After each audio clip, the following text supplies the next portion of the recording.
Hola, Lucía, ¿me estamos estás de escuchando ya de vuelta nuevo? con Hardy, que nos va a contar la segunda parte de Inglaterra. Sí, yo te escucho de vuelta. ¿Vos cómo me escuchás? Perfectamente. Lucía, la de hoy va a ser una de misceláneas de mis tiempos en Inglaterra. Gracias a que vos me estás Perfecto. exigiendo a las neuronas meterme más y más en la memoria.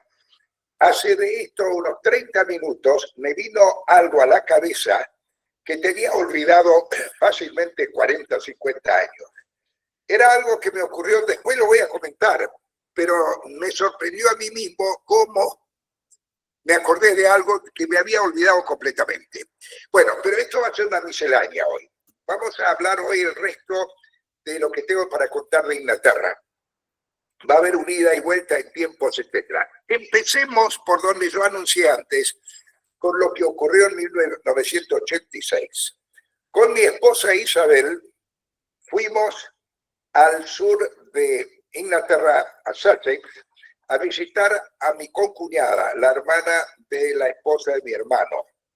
Antropólogo brillante ella, vivimos unos días en su casa. Y un día le dije, mira, no es lejos de acá a donde yo estuve evacuado en la guerra. Quizás está a 1 hora de aquí. Me gustaría volver a ese lugar 46 años después de haberme ido. Bueno, ella tenía un Mini Cooper de los originales, los chiquititos, no cuando era un coche un poco de lujo como es hoy, sino el Mini Cooper el muy pequeño, el primero que salió.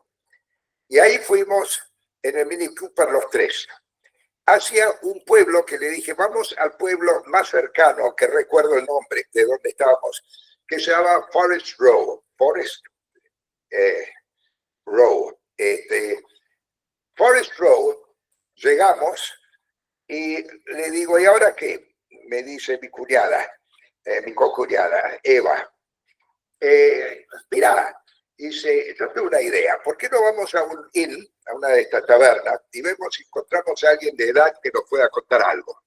Yo no ubico exactamente el lugar, pero si a mí me ayudan, lo voy a encontrar. Entonces llegamos ahí y había una mesera en la puerta. Y le digo, mire, yo tengo ganas de averiguar algo sobre un lugar donde vivía acá en plena guerra. Necesitaría hablar con alguien de edad. ¿Hay alguien de edad acá adentro? Y dice, mire, hay una señora aquí que creo que tiene 84 años. Ah, eso me sirve, le digo. Bueno, cómprenle unas cervezas a esta señora y a lo mejor les es útil. Dicho y hecho, fuimos adentro, me presenté a la señora, nos sentamos y entramos a tomar cerveza los cuatro. Ella ya estaba tomando, pero seguimos tomando. Y yo le iba preguntando, y no, esto no, lo otro no. Sí, pero había un camino por ahí, no, señora, ese no era. En fin, seguimos así, hasta que en dado momento, yo me acuerdo, le digo, mire, los domingos nos llevaban a misa en una iglesia anglicana que estaba dentro de un bosque, junto al camino, un camino de acceso a este pueblo.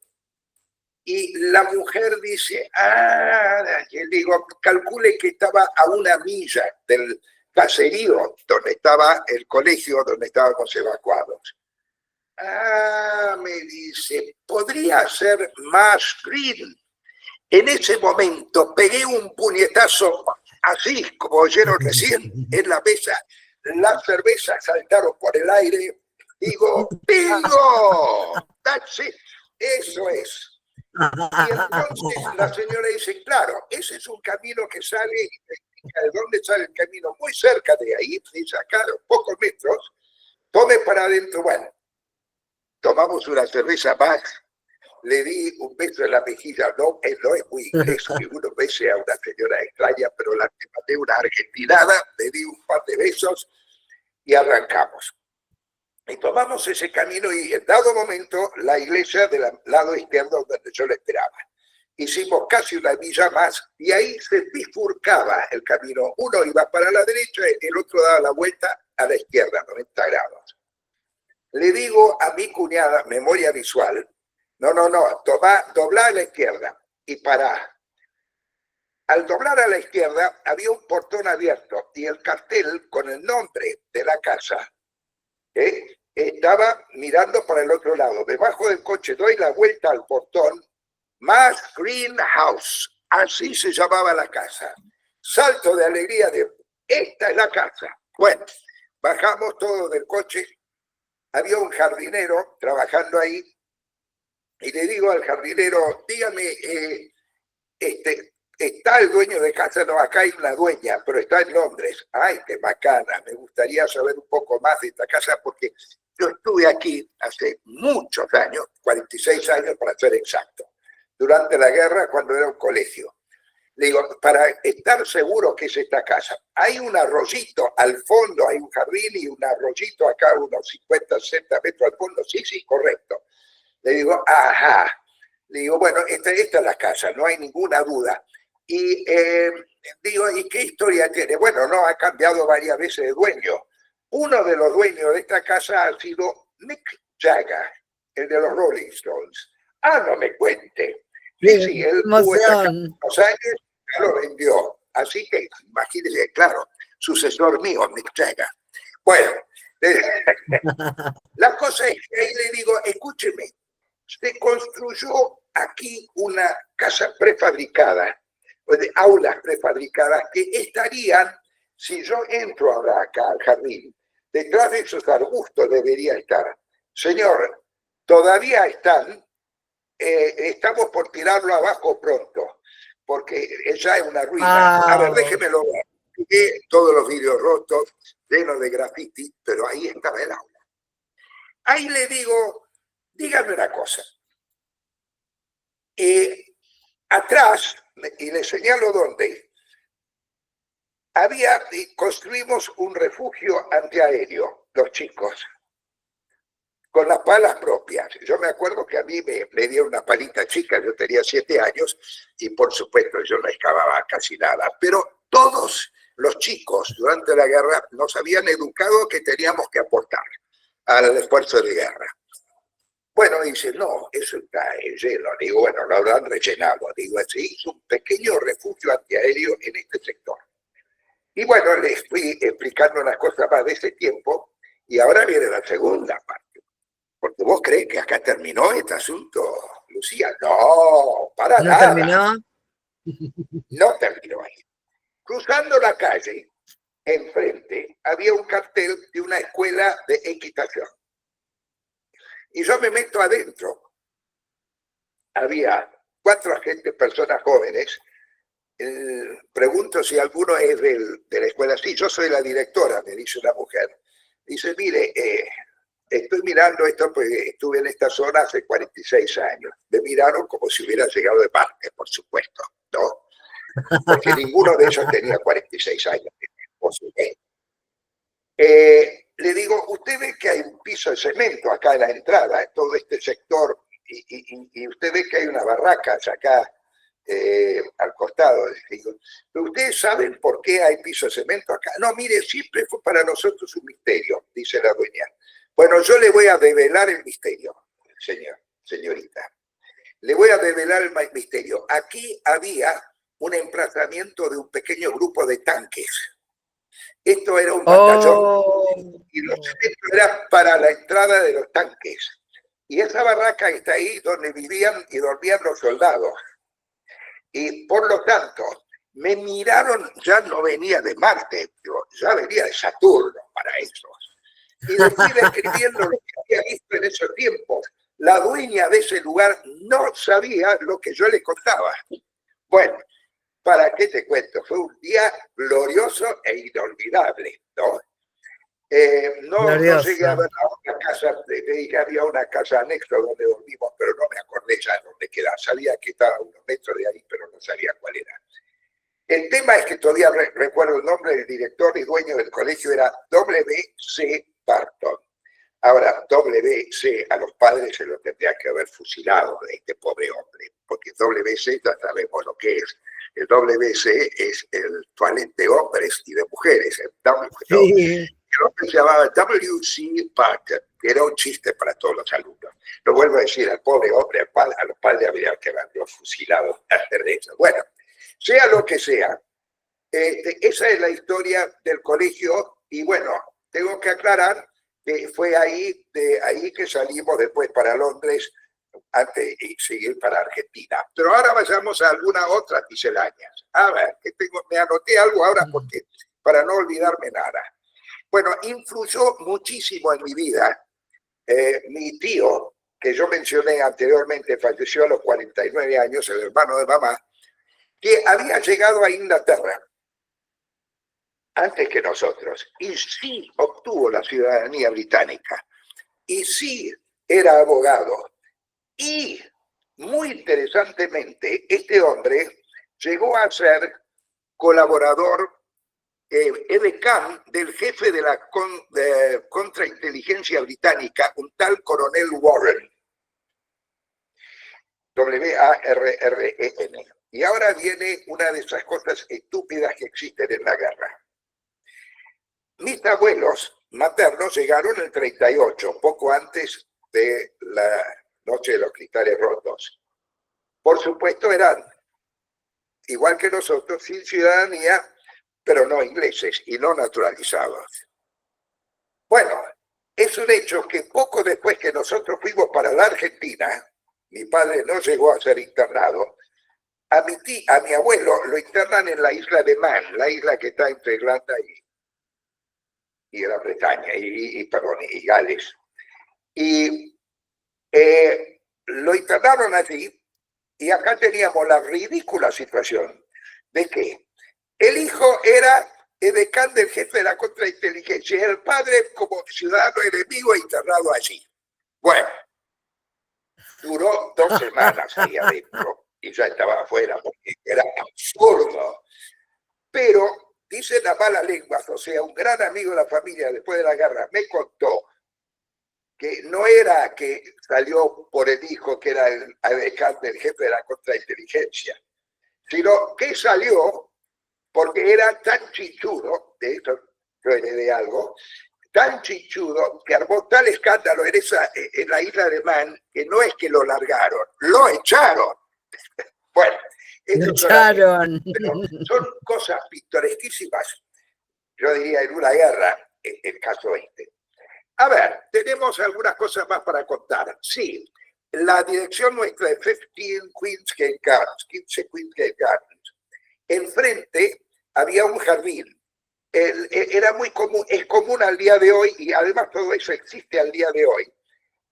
Había plazas pequeñas rodeadas de casas, pero las plazas son de carácter privado, o sea, solo para el uso de la gente que vive alrededor de la plaza. O sea, es un jardín común para todas las casas que están alrededor, que ninguna de ellas tiene jardín propio. Bueno, ese jardín se transformó en un refugio subterráneo, de refugio antiaéreo subterráneo, rápidamente, después de empezar la guerra. Y por supuesto que era un refugio público, no era para los vecinos solamente. Bueno, esa plaza todavía existe y creo que vos has tomado una foto de eso, Lucía, y que está en las notas agregadas. La voy a poner en las notas abajo, en los comentarios del video cuando lo publiquemos. Perfecto. Para que todos lo puedan ver. Yo ya veo que estás poniendo notas aclaratorias por todos lados y estás haciendo un trabajo infernal, Lucía. Muchas gracias. Un trabajo que yo nunca hice. Mirá, justo antes de grabar esto estaba escuchando el discurso de Chamberlain del 39. Me gustaría ponerlo también, porque ilustrar todo y ampliar todo lo que vos contás es como que le da un marco tan impresionante a todo lo que estás hablando, que realmente, y si no te molesta también voy a ir poniendo, si no tenés problema, toda la legislación antijudía que hizo Hitler, cómo fue de a poco, restringiendo los derechos de los judíos, quitándole la nacionalidad, quitándoles toda forma de trabajo, quitándole las empresas, quitándole la forma de trabajar, restringiendo a los médicos, restringiendo la salud, restringiendo hasta las parteras. Bueno, recién estaba leyendo todas las leyes de esa época y la verdad que me gustaría ponerlo en las notas para que la gente se dé cuenta de lo terrible que fue esa época, ¿no? Las leyes de Nuremberg, 1936. Sí, hay muchas leyes que fueron restringiendo paulatinamente cada vez más hasta Sí, hacerlo sí. imposible la vida allá. Bueno, a ver, me anoté unas cositas ahí, no tomo nota en general, pero mi memoria me vinieron varias cosas este, a la cabeza y ahí me vino esa cosa que hace 40 o 50 años que lo debo haber recordado la última vez, o más. La primera vez que gané plata en mi vida Ah, qué interesante. ¿Cómo fue? fue en Queen's Gate Gardens. Cuento. Es increíble. Yo mismo estoy asombrado de que me acuerdo de esto. Debo haber ya tenido 7 años, o sea, debe haber sido el 39 antes de la guerra, cuando yo iba de día al colegio a 6 cuadras, y un día caminando por Queen's Gate Gardens, y me acuerdo visualmente, y en la esquina sale un coche de un garage, de esos garages que se llaman Mews, M-E-W-S, en Londres, donde, que se han transformado con los años inclusive en pequeños departamentos, que eran originalmente donde había una vivienda arriba y un garage abajo. Vivía muchas veces gente personal de servicio ahí, etc. Sale un coche de esos y se le cae la rueda de auxilio. Y yo me acuerdo, lo veo delante de mis ojos hoy, con 93 años. La rueda quedó en la calle caída. El coche siguió viaje.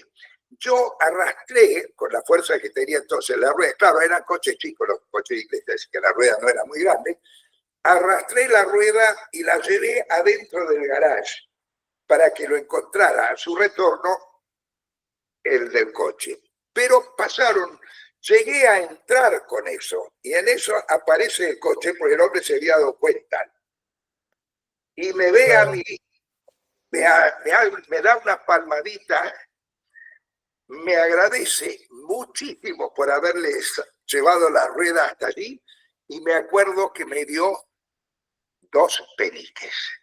En ese tiempo penique valía algo, pero para Tus un chico, primeros por peniques. 2 peniques tenía para 2 helados. De Lions Corner House, los helados famosos que había en ese tiempo que llevaban por la calle. Y esto es una memoria que te juro que son décadas y décadas que no me acordaba de este incidente. Pero hoy, pensando en Whitgate y lo que estábamos hablando, esas cosas que vienen, se conectó. Claro. Qué Bueno, emoción. esta fue la primera vez en mi vida que gané dinero. Muy 2 bien, peniques. muy bien. Con una buena acción, una retribución por una buena acción. Bueno, finalmente, quiero aclarar que mi tío Herbert Losch era un gran melómano y tenía un pequeño conjunto de músicos que una vez por semana tocaban en la casa, hacían música como amateurs. Él fue el que me vacunó con el interés en la música. Me hizo escuchar, me acuerdo las primeras obras que me hizo escuchar era la Sinfonía 40 de Mozart, clásico, la Inconclusa de Schubert,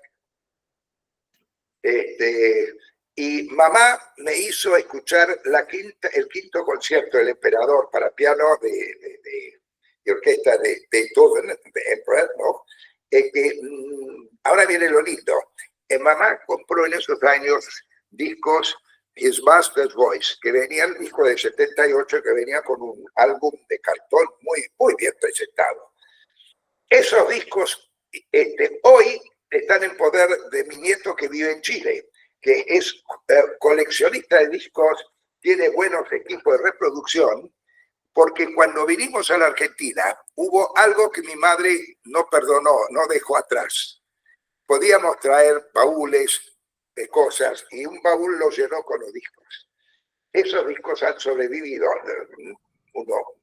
fácilmente unos 14, 15 álbumes de esos tiempos. Bueno, mi tío es el que me inyectó esto y con una miscelánea posterior. Cuando mi tío vino a la Argentina por 3 semanas en 1946, después de la guerra, para visitarnos, esto se lo comenté a Brian Sean en la entrevista que tuve con él. Para entonces yo había dejado de escuchar música clásica. Así. Y me había concentrado en tangos, porque no hay que olvidar que desde el punto de vista orquestación, etcétera, los tangos de los años 40, sin desmerecer los anteriores, los 40 eran los musicalmente más elaborados. Claro. Siempre tomo en cuenta, por ejemplo, uno es un tangazo muy elaborado, orquestalmente. Entonces yo estaba muy en la materia de tango. Mi tío quedó bastante horrorizado porque había dejado lo otro, y ahí en esas 3 semanas me martilló de nuevo el tema clásico, No. y yo lo he abandonado. Pero no te martilló los discos. Aunque me encanta seguir escuchando tangos, aclaro, pero me martilló eso, y él es el que me hizo desarrollar la memoria musical que tengo, que la memoria musical esa me ayuda a la memoria en general, ¿no? El ejercicio musical que yo hago cuando escucho algo, el esfuerzo de tratar de recordar o deducir lo que es, hace trabajar las neuronas y sirve, esto te lo digo para el que ve esto, quien tiene una actividad intelectual, musical, pintura, lo que sea, donde hace trabajar a la memoria, ese trabajo se extiende después a la memoria en general, no solamente la puntual, en este caso musical mía, sino que me ayuda a recordar otras cosas también, en general. Es un consejo. Qué bueno saberlo. Esto fue mi tío, y vuelvo a decir, bueno, eso me lo dejó él. Bueno, la próxima vamos a hablar de por qué la Argentina, por qué vinimos a la Argentina y cómo vinimos a la Argentina. Estoy mirando estas pocas anotaciones que tengo acá, puntuales para no olvidarme. Sí, ahí ha puesto a Mick Jagger y Tuppence, dos pelis que se dice Tuppence en inglés. Me lo anoté justo antes de esta entrevista para que no me faltara nada. ¿Cuántos minutos llevamos? Yo creo que sí, suficientes para detener la grabación y seguir la próxima. Bueno, esto Con fue el próximo capítulo. fue una miscelánea desordenada, pero lo que pasa es que cuando uno relata las cosas, viene la interacción con el pasado y más adelante, y uno va para... Si uno lo hace estrictamente cronológicamente, no funciona bien porque no le da la esencia, causa efecto, que, como en el caso, por ejemplo, de mi música clásica. Claro. El nacimiento de eso cuando yo era chiquito y el renacimiento en 1946 también. Ahí fue cuando tu tío te vacunó con la púa del gramófono. En ese momento, cuando escuchaba tango. No, la púa del gramófono fue la otra historia que fue en el barco. En el 49 con el médico de a bordo. Esa bueno. la relatamos en la presentación. Ok, pero todavía todo lo que estamos hablando es en la época de los discos 78. La nueva época empezó en el 50 con el long play. Así que por ahora yo estoy a más de 78 palabras por minuto. Qué bestia que soy. Bueno, ok. Bueno, igual si después el próximo nos acordamos de algo de Inglaterra, volvemos, ¿eh? Por ahora cerramos, pero podemos comer. Hemos dado un cuadro bastante completo y sigo divertido con esta idea de cómo me acordé hoy de este incidente de la rueda, que lógicamente mis padres, orgullosísimos de su hijo, cuando les conté la historia de los dos peliques, volví a casa corriendo y dije, claro. No. Bueno, se las va a arreglar, se las va a rebuscar. Fue un día muy impactante para ellos y para mí, pero que con los años se me fue. Bueno, ya está de vuelta. Te aseguro algo, nunca le he contado esta historia a mis hijos, creo. No lo saben, bueno, ahora lo van a oír acá, ¿ok? Ahora lo van a saber. Bueno, Chao. hasta la próxima. Hasta Chao. la próxima.